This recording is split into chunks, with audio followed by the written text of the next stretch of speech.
Hi, I'm Marco from Performance Hypnotherapy. So, how do we be free from anxiety? Or, as some people ask or propose, how does one cure anxiety?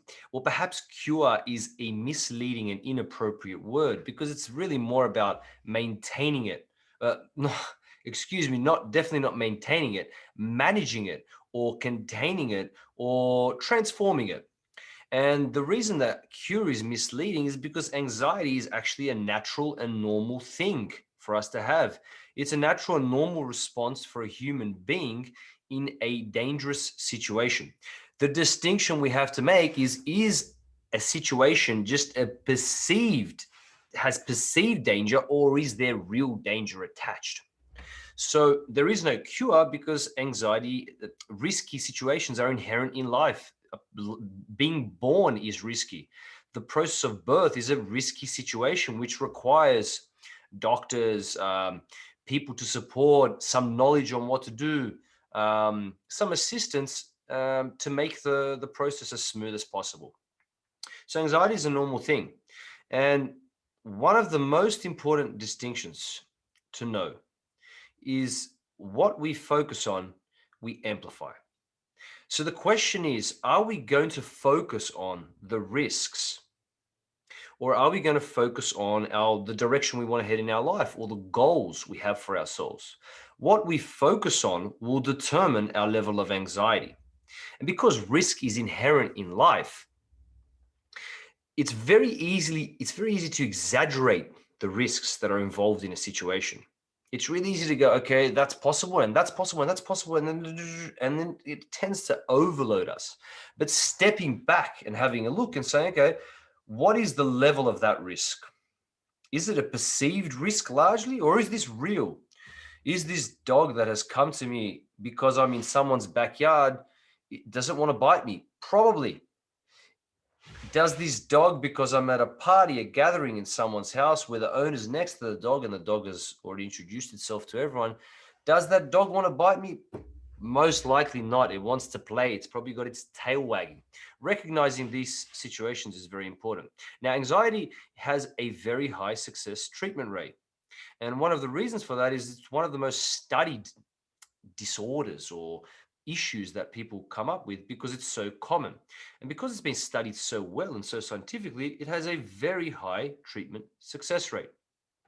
Something like CBT, a psychotherapy like CBT, is a great example.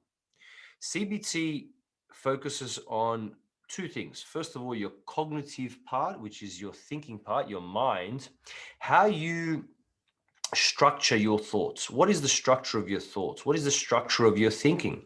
And then how to break that down and do so realistically. One of the most important things from a cognitive perspective is how you assess risk.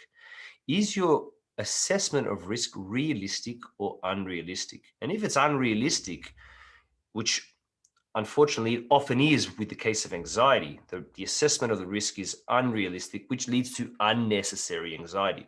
It's really about dropping that and becoming aware of that, developing the insight and the foresight to be able to effectively assess that risk. Insight, of course, being developing a deep awareness from your past resources, from your history about what is risky and what isn't, and foresight using that so that you can project that accurately into the future. We can't be 100% accurate, but we can be fairly accurate with our projections when we develop those skills.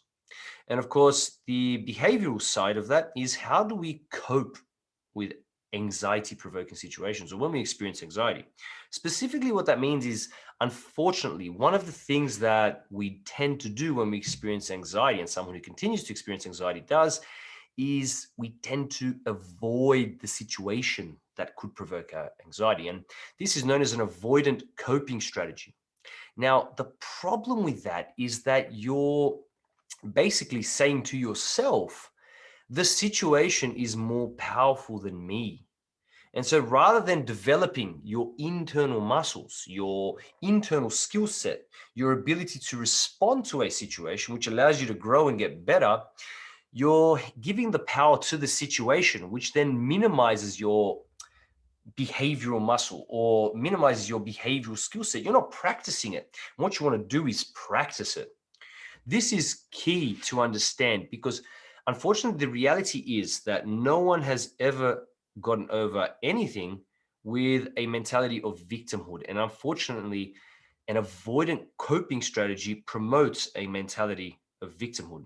The only way that we're going to get better is by approaching a situation and saying, all right, I'm going to assess this realistically and see how I can develop my emotional and psychological muscle or skill set so that I can handle that situation more effectively and therefore, and at the same time, grow as a person. One of the things that is very effective in something like cognitive and behavioral therapy is that we're looking to create emotional and psychological distance from a problem so that we can observe it whilst it's occurring and then realistically assess what's happening. And essentially, we have two things that could happen. We could focus on the risk and amplify it, which will cause anxiety, or we could focus on our goal or the direction that we're headed and amplify that. Whichever one we amplify, whichever one we make primary, will be what our experience tends to be like. If we tend to amplify the risks and focus on them, we will tend to be anxious.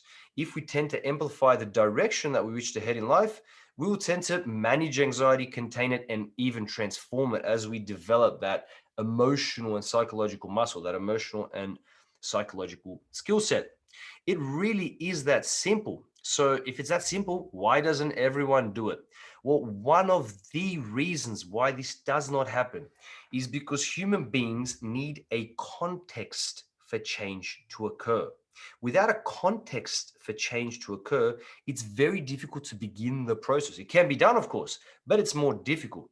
Hypnosis is a wonderful context, which is supported by all the major universities in the world conclusively as one of the best contexts to make that change happen, to begin that change, to allow something like cognitive behavioral therapy to bear fruit, to express itself, because it is a context where you are very relaxed.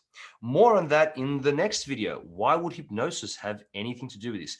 Thank you for listening, and I hope you found value in today's video.